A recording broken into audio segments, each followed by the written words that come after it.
Moving on in other stories this week. So let's talk about the economy for a little bit. The other day, on the 7th, I believe that was Thursday, if I can count, Trump's new tariffs have gone into effect, just as the US economy is showing signs of strain. So, this from the Associated Press. Donald Trump began imposing higher import taxes on dozens of countries Thursday, just as the economic fallout of his months long tariff threat has begun to cause visible damage to the US economy. Just after midnight, goods from more than 60 countries and the European Union became subject to tariff rates of 10% or higher.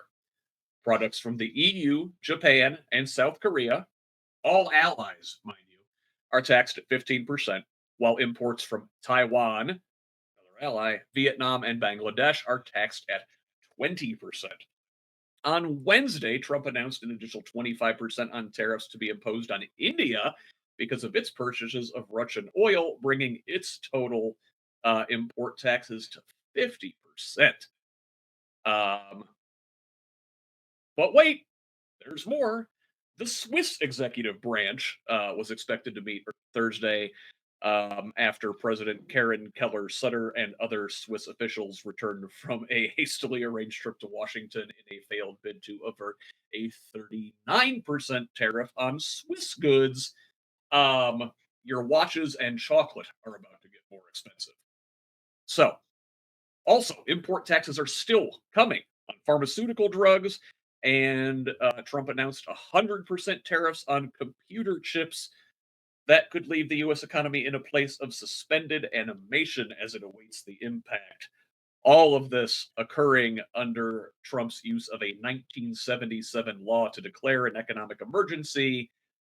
This very use of this clause is under legal challenge. So, in a way, as like what Ross was saying about Kennedy not really being empowered to make the changes that he is doing single-handedly, Trump is not actually empowered to make these tariff changes single-handedly, but he's doing it under an emergency declaration. So, Ross, I want to go to you here. Um, Economy not looking great. I think we talked about this a little bit last week. We're headed into a recession. Well, uh, it certainly looks that way. I mean, the jobs numbers are not good. Bankruptcies are up. That's an indicator that doesn't get reported on a lot. But if you go and look at those stats of bankruptcy filings throughout the country, those are up. Um, l- these broad tariffs uh, are bound to have a negative impact. And I will say, you know, I'm I'm pro labor. I'm pro targeted tariffs in certain instances. I think if Japan or China is dumping steel at a loss in the United States, there ought to be a tariff. I think General Motors should have a tariff if they're going to build vehicles outside the United States with slave labor. I think Nike should have a tariff if they're going to make shoes in Vietnam with slave labor. So I'm not anti-tariff if it's targeted and used to level the playing field. But these broad country-based tariffs are ridiculous. I mean, it's a lack of understanding. Like we're going to tariff, we're going to put a tariff on, bananas from Central America when we can't grow bananas. It's insane. So, and a lack of understanding. But I'm not anti-tariff per se, and I don't want to jump on that bandwagon and say, well, it's always that. But obviously, even when you do targeted tariffs, you're going to have price shocks, and you've got to have the government step in and have price controls to offset that in the short term, or the consumer is going to get killed. And so that's what's going to happen. We don't have those protections in place. It's just let's see what happens. Look, yeah, we are. Every indication is that not just the tariffs, but the lack of investment in the country.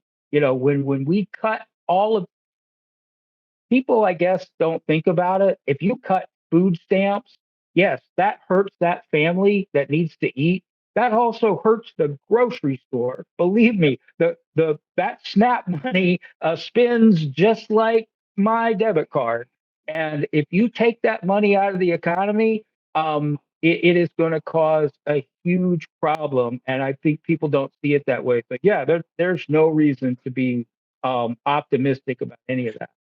Yeah, Trump didn't pay very much attention at Wharton. His entire outlook on economic policy is like straight out of the 1890s, um, and completely transactional. For example, look at this. So Trump is also abandoning core pillars of U.S. strategy toward China in pursuit of a legacy-defining trade deal with Xi Jinping. This from Axios. So uh, Trump has accused India of fueling the Russian war machine, right? We talked about this 50% tariffs on India now. Well, China, the world's top importer of Russian oil, has so far escaped similar punishment. Trump administration reversed its ban on Nvidia selling its AI chips to China.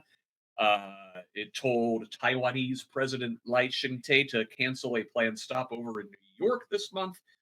Um, Trump's relationship with Modi could result in a cancellation of this year's Quad summit between the US, India, Australia, and Japan.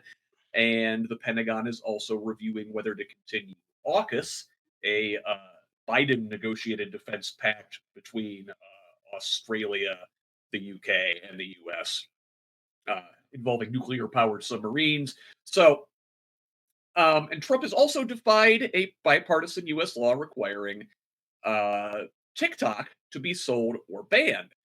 Um, Brianna, is Trump turning toward China?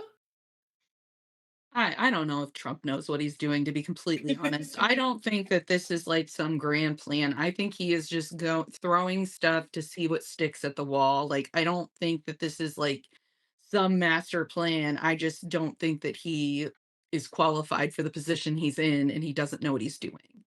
And the people around him are just yes people, so they're not going to tell him the correct way to do it when he could just literally just, I don't know, watch Ferris Bueller's Day Off and learn what happens when you tariff an entire country in general.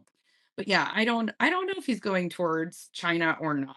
It just, I don't think that we know what he's thinking because he keeps going in and coming back out again. So we'll see what happens.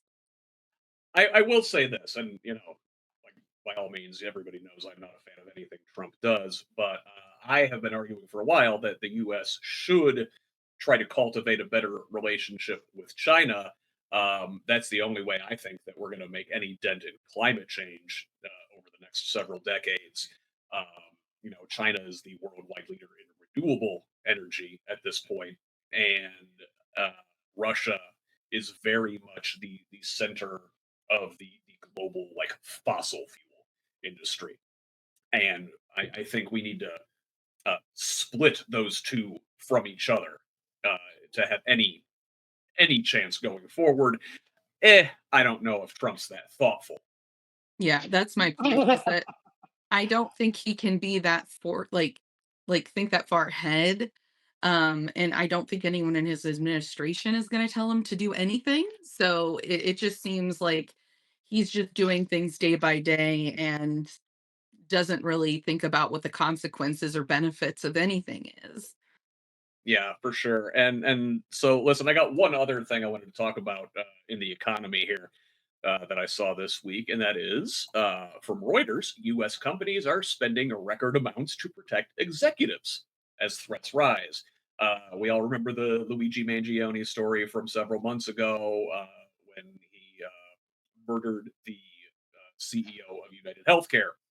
So, in response to that and other things, there was a shooting last week or the week before in New York where a guy was apparently trying to target the NFL offices and wound up going into a different office and killing people. So corporations have doubled the number of plainclothes security teams outside of buildings in New York City, and median spending on executive security for top officers, including CEOs, CFOs, and others, rose 16% to a record $106 $1,000 last year, which, according to new data, which reviewed financial filings for the 500 largest U.S. public companies by revenue. Boy, $106,000 on security seems like a bargain when you're not paying your taxes and you're ripping people off left and right, making billions and billions of dollars in profit. Scott, am I seeing things right there? Yeah, you are seeing things right.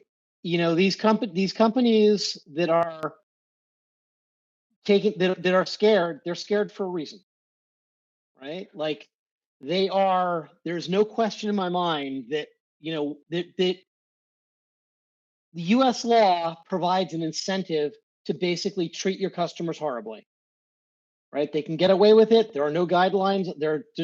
Everything is structured so that they can get away with it. So it's a cheap investment. It's a cheap investment to keep that stock price up, keep those incredible executive compensation plans in place.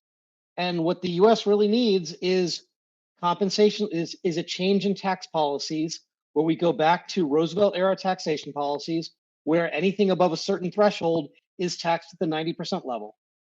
We do that, we start to address the gap between rich and poor. Yeah, We've dealt with this once before.